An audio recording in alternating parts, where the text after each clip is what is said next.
नमस्कार, वंदे मातरम। मैं हूं श्याम गिरी। आप देख रहे हैं हमारा चैनल मुद्दा भारत का। मुद्दा भारत का यानी मुद्दा आपका। आज हम एक बार फिर चर्चा करेंगे पूना में होने जा रहे विधानसभा के उपचुनाव के बारे में। जी हाँ, कस्बा और चिंचवड़ में दो विधानसभा क्षेत्र है जहां पर उपचुनाव होने जा रहे हैं। इसी का हम विश्लेषण करेंगे, इसी का एनालिसिस करेंगे हमारे सहयोगी अतिथि से कि आखिर में दो सीटों जैसे जिस तरह से विधान परिषद में जो रिजल्ट आए हैं उसको देखते हुए अब क्या विधानसभा टफ हो जाएगी, जो उपचुनाव है उसके बारे में चर्चा करेंगे। सत्य जी, क्या मानते हैं आपको विधानसभा परिषद जो आपने रिजल्ट देखा उसको देखते हुए ये दोनों सीट के बारे में क्या कहेंगे आप? क्योंकि पिछला हमारा अनुमान तो थोड़ा गलत साबित हुआ है। सर, गलत हुआ है कि नहीं इसके लिए थोड़ा टाइम अभी टीवी पे हम देख रहे हैं कि तांबेंसाठी हाईकमांड विनंती मतलब कांग्रेस वाले जो है वो हाईकमांड को बोल रहे हैं कि जो सत्यजीत तांबे है उसको पार्टी में ले लो जी। और सत्यजीत तांबे जो है वो बीजेपी के साथ भी जा सकता है या इंडिपेंडेंट रख के इश्यूज़ बेस्ड ये कर सकता है। तो वो कांग्रेस में अगर नहीं गया तो ये बोलेंगे हमारे साथ आ गया, क्योंकि आशीष शेलार ने कल ऐसा बोला है कि एक आम्ही जिंकली आणि एक मित्र आम्हाला मिळणार है। तो मित्र मिलना है मतलब तांबे ही होता है। तो हमने क्या बोला था 3 और 2, तो 3 और 2 ही हो रहा है जी। 3 और 2 ही हो रहा है, तो एक तरह से हम सही है, मगर तांबे का ये होना चाहिए, डिक्लेयर होना चाहिए। दूसरी बात ये है कि अभी कस्बा ये पुणे का हार्ट है ऑलमोस्ट, और पिंपरी चिंचवड़ का चिंचवड़ है, वहाँ पे जगताप का ये है निधन हुआ है, उसकी वजह से पोटनिवडणूक है। इधर मुक्ता टिळक का निधन हुआ है, उसके लिए हुआ है। सर, इसमें 2-3 बातें ऐसी है कि दोनों सीट बीजेपी का है। हाँ, दोनों बीजेपी के थे, मुक्ता टिळक भी और जगताप भी। लक्ष्मण जगताप जो मृत हो गए दोनों उनके ही थे। तो सर, इसमें अभी ऐसा है कि ये कस्बा जो मतदार संघ है वो हार्ट ऑफ द सिटी नहीं, हार्ट ऑफ द ब्राह्मीण समाज है। ब्राह्मीण कम्युनिटी जो है पुणे की, जो बहुत प्रभावशाली मानी जाती है, तो वो ब्राह्मण लोगों का अभिमान जो है वो एक वहाँ के जो खासदार हैं उनके बारे में, उनके मन में, ब्राह्मण समाज के मन में बहुत आस्था और ये है। और ये मुक्ता टिळक जो है वो भी ब्राह्मण थी, तो उसके बारे में भी है। तो ऐसा हो गया सर कि कस्बा में मेरे को ऐसा लगा था कि वो शैलेश टिळक करके जो है टिळक फैमिली के, उनको ही बीजेपी ये दे देगी, क्योंकि उन्होंने चिंचवड़ में अश्विनी जगताप जो है उनकी बीबी जी विधवा, उनको दिया है। तो वैसा ही इधर रिलेटिव करके शैलेश टिळक को दे देंगे, ऐसा लगा था मुझे। और वो तो बड़ी बड़ी बातें भी बीजेपी कर रही थी कि भाई किसी का अगर निधन हो जाता है और उसके ही रिलेटिव्स को हम टिकट देते हैं तो बिन विरोध होना चाहिए। जैसे लटके का हुआ था अंधेरी का। हाँ, रमेश लटके का हुआ था और ऋतुजा लटके चुन के आई थी। तो अभी सर विचित्र विडंबना ऐसी है कि अभी ये शैलेश टिळक ने नाराज़गी जताई है ओपनली।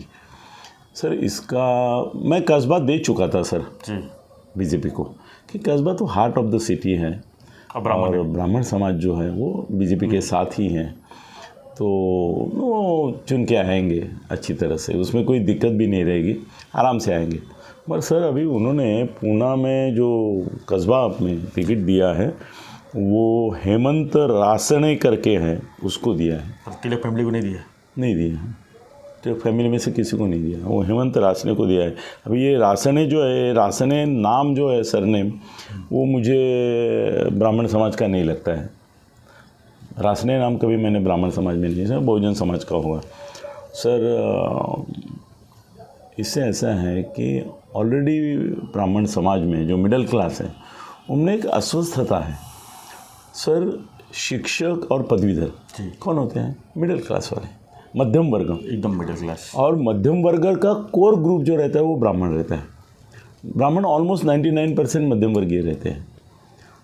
तो ये अगर ऐसा हो गया कि कस्बा भी उन्होंने शैलेश टिळक के बदले, सर उनकी भावना, मुक्ता टिळक बहुत अच्छी कार्यकर्ता थी बीजेपी की, बहुत काम किया उन्होंने। वो जो बोल रहा है शैलेश कि भाई उन्होंने कोरोना के काल में भी किया और उनका दुखद निधन हुआ है, तो सहानुभूति है पब्लिक की।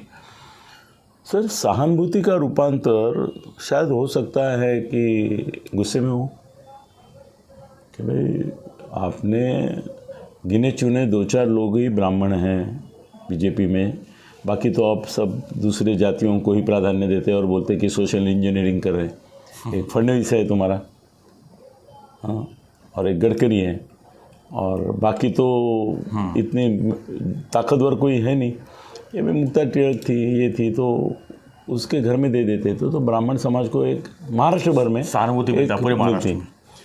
सर उसमें कैसे है ना कि ब्राह्मण समाज, मैं ब्राह्मण हूँ, मैं ब्राह्मण जाति भी थी इसका कुछ मानता नहीं हूँ, मगर वो मानते ही है ना कि तुम ब्राह्मण हो, तो ब्राह्मण समाज की जो प्रातिनिधिक संगठनाएं हैं उनसे मेरा कोई ना कोई संवाद रहता है, डायलॉग रहता है। तो उनकी हमेशा शिकायत रहेगी, 14 से 19 तक भी रही है और अभी भी है। वो बोले फडणवीस सबसे ज़्यादा अगर कुछ चीज़ को डरते थे तो वो उनका ब्राह्मण होना, बहुत डरते थे। मतलब ब्राह्मण समाज का शिष्टमंडल उनको मिलने के लिए जाएगा तो वो ऐसे अस्वस्थ हो जाते थे कि भाई इनको बुलाओ, अभी ना नहीं बोल सकता, पहले भगा दो इनको। भाई बाकी समाज जो सर मराठा समाज, ओबीसी समाज, दलित समाज, वो अगर इनको ब्राह्मण लोगों के साथ देखेगा, उनके शिष्टमंडल को एंटरटेन करता है ऐसा देखेगा, उनकी समस्याएं सुन के उसके बारे में सहानुभूति देखता है, तो बोलेंगे देखो ये बडजी, बामणी कावा त्याचाच त्याला ठावा। मतलब वो बामणी कावा देखा, कहता ब्राह्मणों से मिला हुआ है ये। और शरद पवार का तो ट्रम्प कार्ड था कि ये ब्राह्मण है, पेशवाई, इसको हटाओ, बाहर करो, भटजी को हटाओ, वो उनका नारा था। और मराठा आंदोलन जो ताकत पकड़ा उस समय फडणवीस के कार्यकाल में, उन्होंने उसको संभाल के दिखाया, मगर वो सर उसके पीछे भी यही राज था कि वो ब्राह्मण थे। अब ऐसा है कि ब्राह्मण समाज बोलता है कि गिने चुने 2-4 जगह आप अगर ये कर सकते हैं तो वहाँ पे कम से कम ब्राह्मण उम्मीदवार दे दो। अभी कस्बा में अगर आप नहीं देंगे तो कहाँ पे देंगे, कहाँ पे देंगे? ऊना में अगर ब्राह्मण खासदार को टिकट नहीं देंगे, वो भी बहुजन समाज को देंगे, तो ब्राह्मण वाले को कहाँ देंगे? अभी है बापट, गिरीश बापट करके जो है वहाँ का खासदार है, वो बेचारा बीमार है अभी, उसका भी हालत ख़राब है। तो वहाँ पे गिरीश बापट है और ये मुक्ता तैये है, और उसको भी आप, जगताप बहुजन समाज का था इधर इसमें। तो सर अभी मेरे को डर लग रहा है, अभी वो डर मैं एक्सप्रेस करना चाहता हूँ कि फडणवीस ब्राह्मण हैं, उन्होंने शैलेश टिळक से मुलाकात की, और शैलेश टिळक का कहना ऐसा है कि उन्होंने उसको दोनों बातें बताई। एक बात ये बताई कि भाई अभी जो वातावरण है उसमें ब्राह्मण को टिकट देना मुश्किल है, शैलेश टिळक को बताया। और फडणवीस ने कहा कि ब्राह्मण को टिकट देना, और आप ब्राह्मण हैं। और दूसरी बात बताई कि अभी मुक्ता टिळक का आप रिलेटिव है करके टिकट दिया तो अनअपोज्ड होगा, ये भी हालत नहीं है, उनका खड़ा रहेगा, वो बहुजन समाज का खड़ा रहेगा। और ब्राह्मण वर्सेस बहुजन समाज हो गया तो कस्बा मतदार संघ जिसमें ब्राह्मण ज़्यादा है, करीबन 40% है, और 60% दूसरे हैं। तो शायद अगर ब्राह्मण और ब्राह्मणेतर जो कोशिश कर ही रहे कांग्रेस और राष्ट्रवादी, ऐसा हो गया तो ये जगह चली जाएगी। और उस डर से उन्होंने उनको बोला कि भाई नहीं, हम आपको टिकट नहीं दे सकेंगे। इनको शैलेश को मालूम था टिकट नहीं मिलने वाला, उसने भी बोला नहीं। क्या हुआ, दूसरी पार्टी भी ट्राई कर रहे हैं? नहीं, कांग्रेस का उम्मीदवार डिक्लेयर हो गया सर। कांग्रेस ने वहाँ पे एक रविंद्र धंगेकर या घंगेकर करके है, तिलक फैमिली कहीं, मतलब तिलक फैमिली को मिला नहीं अभी, और दूसरी जगह वो जाएंगे नहीं, वो नाराज़ रहेंगे। उन्होंने नाराज़गी जताई, उसका ब्राह्मण समाज के ऊपर बहुत बुरा असर पड़ेगा। तो भाजपा सर अभी ब्राह्मण समाज जो है ना, वो भी सोचेगा कि भाई सभी जाति धर्मों के लिए आप ये करते हैं, अनुनय करते हैं। और ब्राह्मण समाज भाजपा को बहुत मानती है, भाजपा पार्टी मोदी जी को मानते हैं, राष्ट्रीय स्वयंसेवक संघ को मानते हैं। अभी उनके सामने दुविधा होगी जी। एक ये होगा कि भाई हम संघ को मानते हैं, मगर यहाँ पे हमको तो सही जो हक है वो नहीं मिल रहा है, बाइकआउट किया जा रहा है, हक नहीं मिल रहा है, तो वो नाराज़गी कहीं ना कहीं प्रकट होगी। मैं 100% पहले बोलता था कि कस्बा आ गया बीजेपी को, दोनों बीजेपी आ जाएगी, नहीं बीजेपी की चिंचवड़ तो आएगी नहीं सर। अच्छा, चिंचवड़ के बारे में तो आप आशा छोड़ दो, चिंचवड़ कभी भी बीजेपी को आने वाली नहीं है, लिख लो। कस्बा भी गया तो दोनों, एक कस्बा गया तो दोनों गया सर। महाराष्ट्र की अगली राजनीति पे बहुत बुरा असर पड़ेगा इसका। विधान परिषद का तो और उल्टा अगर हुआ ही। सर ब्राह्मण समाज कैसा है ना, वो उसको हम लोग बोलते हैं कोबरा, हो। कोकणस्थ ब्राह्मण या कोबरा होता है ना, वो नाग जैसा होता है, वो डूब पकड़ता है और बराबर टाइम पे डसता है।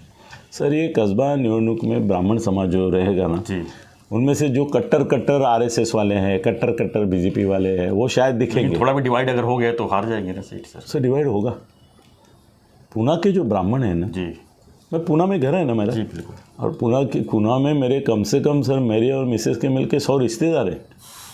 उनसे आना जाना रहता है, बात रहती है, तो उनकी एक ही कंप्लेंट रहती है कि ये सरकार बीजेपी की है, यहाँ पे मुख्यमंत्री फडणवीस है, और एक ब्राह्मण फडणवीस को ऊपर बिठाने के बाद पूरे ब्राह्मण समाज को साइड में कर दिया गया, हमको डस्टबिन में डाल दिया। भाई आपका एक शोपीस हमने रखा है, उप मुख्यमंत्री, पहले मुख्यमंत्री था, अभी बाकी ब्राह्मण लोगों से आवाज़ नहीं करने का, बिल्कुल है ना तुम्हारा आदमी, हमारा है ना आदमी, बस हो गया। बाकी मराठा 70 रहेंगे उसके बारे में कोई बोलेगा नहीं, ओबीसी के 90 रहेंगे उसके बारे में नहीं। एक ब्राह्मण आ गया तो जैसे सब 99% पॉइंट ब्राह्मणों को मिल गया रिप्रेजेंटेशन। अभी बात नहीं, गिरीश बापट है ना मराठा ब्राह्मण तुम्हारा, अभी कल अगर गिरीश बापट ने रिज़ाइन कर दिया प्रकृति के कारण से और वहाँ पे चुनाव हुआ तो वहाँ ब्राह्मण को टिकट नहीं देंगे, ये बहुजन समाज के आदमी को ही देंगे। बीजेपी का सर ऐसा है अभी कि उनका जो दिमाग है उसमें ब्राह्मण है मगर दिल में ब्राह्मण नहीं है। ब्राह्मण बोलते हैं तुम्हारे दिमाग में नहीं रहेगा चलेगा, दिल में रखो। फडणवीस अकेले रहना चाहते हैं स्टेट में ब्राह्मण? नहीं, फडणवीस कुछ रहना नहीं चाहते। वो क्या है ना, वो प्रैक्टिकल आदमी है। वो बोलता है इस कॉन्स्टिट्यूंसी में कितने ब्राह्मण हैं, 40 है, दूसरे समाज के कितने लोग हैं, 60। ब्राह्मण समाज का उम्मीदवार को 40 वोट पड़ेंगे, इसको 60 पड़ेंगे, तो मेरा ब्राह्मण उम्मीदवार हारेगा, बीजेपी की सीट जाएगी। वो कैलकुलेशन वो करते हैं। मगर सर अगर 15-20% मुस्लिम समाज जी चुनाव का रंग पलट सकता है, पलटता है कि नहीं? पलटता है। तो इधर का उधर कर देता है।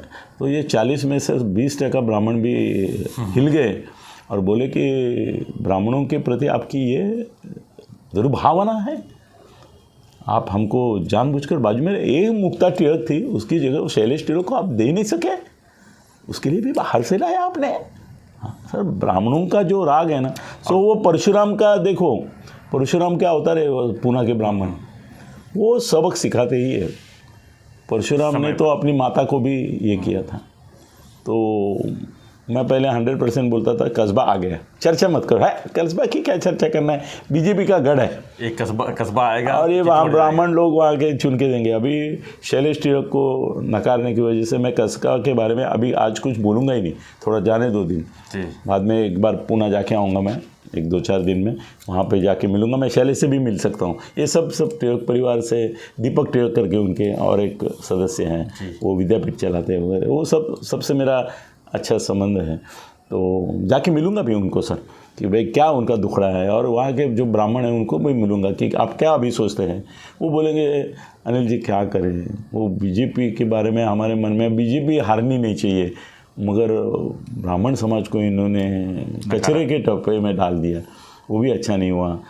फिर भी देखते हैं अभी क्या करते हैं। मगर चिंचवड़ में तो सर अजीत दादा वन साइड, तो उन्होंने अश्विनी जगताप को टिकट दिया है, गई ना वो। नहीं, पहले सीट कैसे बीजेपी आई गई थी वहाँ पे? हाँ सर, वो वातावरण समय समय की बात होती है ना। शिवसेना बीजेपी साथ में थी, शिवसेना बीजेपी साथ में थी, बड़ी बात आपने बोली। और ऐसा है कि समय की बात होती है सर। हमने ईशान्य मुंबई में देखा है कि गुरदास कामत एक बार और किरीट सोमैया आते रहे कि नहीं। तो आप ऐसा बोलते हैं क्या कि भाई लास्ट टाइम तो किरीट आया है, अभी भी वो आएगा? नहीं आएगा, ये ऐसा घूमता रहता है पहिया कुछ जगहों पे। हाँ, तो बहुत सारे जगह अभी लोग बदलाव की बहुत सोच रहे हैं कि इसके परे दूसरा कुछ करे। तो चिंचवड़ में सर, चिंचवड़ में अजीत दादा अपनी प्रतिष्ठा पूरी लगाएंगे। 3 नाम अभी तक चल रहे हैं, उसमें से नाम फाइनल हुआ नहीं है, पर आज शाम तक हो जाएगा। अभी कांग्रेस ने कस्बा ले ली है और इन्होंने ये ले लिया। अभी इसमें एक ही लोचा हो सकता है कि शिवसेना को दोनों में से एक सीट चाहिए थी, ठाकरे गुट को जी, उनको दोनों में से कोई नहीं दी। उनके आदमी ऐसे बैठे थे कि भाई दोनों में से एक तो मिलेगी, एक तो मिलेगी, कम से कम कस्बा मिलेगी। तो पूना में उनका अच्छा ये चल रहा है। मैं देखता हूँ अभी गंगेकर चिंचवड़ का उम्मीदवार अभी फाइनल नहीं हुआ है, ठीक है। तो चिंचवड़ में सर अजीत दादा है ना, अपना जान की बाजी लगाएंगे। और वहाँ पे कैसे चंद्रकांत दादा पाटिल जो हैं वो वहाँ ज़्यादा करके लक्ष्य डालेंगे, वो करेंगे सब कुछ। और ऐसा है कि सर घर भेदी हो क्या मराठी आदमी के बारे में हम बोले, और आपके जैसे उत्तर भारतीयों को मैं मराठी आदमियों की कमजोरी बताऊं। सर वो बेचारे गुजर गए, उनके भाई ने भी फॉर्म लिया है और बीबी ने भी फॉर्म लिया है, उसमें से बीबी को टिकट दिया है। अब भाई क्या करेगा? अगर उसने दूसरा की देर इंडिपेंडेंट करके खड़ा हो गया, हराने काम करेगा, घर भी दी। यस सर हराने का ही काम, वो बोलेगा मैं आऊँ नहीं आऊँ कोई बात नहीं, मगर भाभी को गिराऊंगा, भाभी को किसी भी हालत में चुनाव जीतने नहीं दूंगा। वो हो गया तो, और हो सकता है सर टिकट ये फॉर्म लेते समय उसको मालूम है कि भाभी का नाम चल रहा है, फिर भी फॉर्म लिया तो इंडिपेंडेंट वो खड़ा हो सकता है, तो और वीक हो जाएगी। चंद्रकांत दादा वीक ही लीडर है वहाँ के, और अजीत दादा स्ट्रांग है, और अजीत दादा को यही मौका है जहाँ पे वो दिखा सकते हैं कि भाई यस अजीत दादा इज अजीत दादा। और पहले पिंपरी चिंचवड़ पे उनका ही राज था, तो हारेंगे वहाँ पे चंद्रकांत दादा पाटिल चिंचवड़ में इनडायरेक्टली, वो लीडर है वहाँ के। जीतेंगे अजीत दादा, और चुनाव ये जगताप 100% हारेंगे। सेव करके रखना अभी क्या, ये सर वीडियो का एक अच्छा रहता है, ये सेव होता है। और कस्बा का जो है मुझे थोड़ा टाइम दे, मैं पुणे जाके आता हूँ, लोगों से बात करता हूँ, मगर मेरे ख्याल से वहाँ का ब्राह्मण समाज आज की तारीख में हर एक के मन का अंदर का परशुराम जागा होगा और बोला होगा शैलेश टिळक को टिकट नहीं दिया आपने, बड़ा अन्याय किया, और वो फडणवीस जैसे आदमी ने किया। भाई तुम खुद ब्राह्मण हो, इसका इन्फेरिटी कॉम्प्लेक्स है तुमको। ब्राह्मणों पे आरोप होता है कि तुम्हारे अंदर सुपेरिटी कॉम्प्लेक्स है करके तुम अन्याय करते हो जी।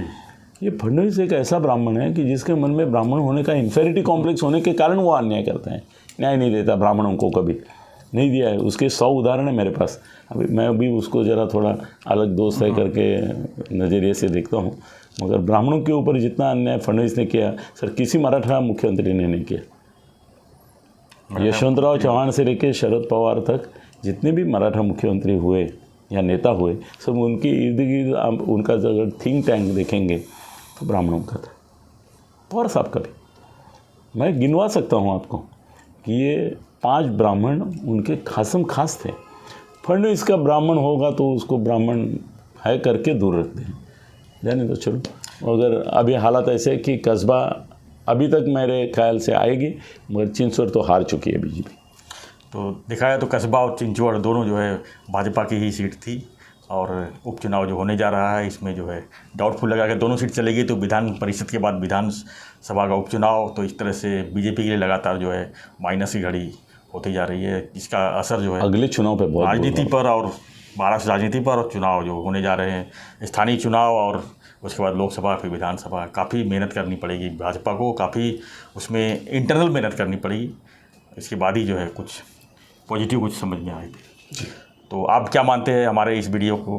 आपने भी देखा होगा, आपका भी कुछ दिमाग चला होगा कि इस एनालिसिस पर आपका भी कुछ विचार है, तो हमें कमेंट बॉक्स में लिखिए, और वीडियो सब्सक्राइब कीजिए, लाइक कीजिए, शेयर कीजिए। धन्यवाद। जय हिंद, जय महाराष्ट्र।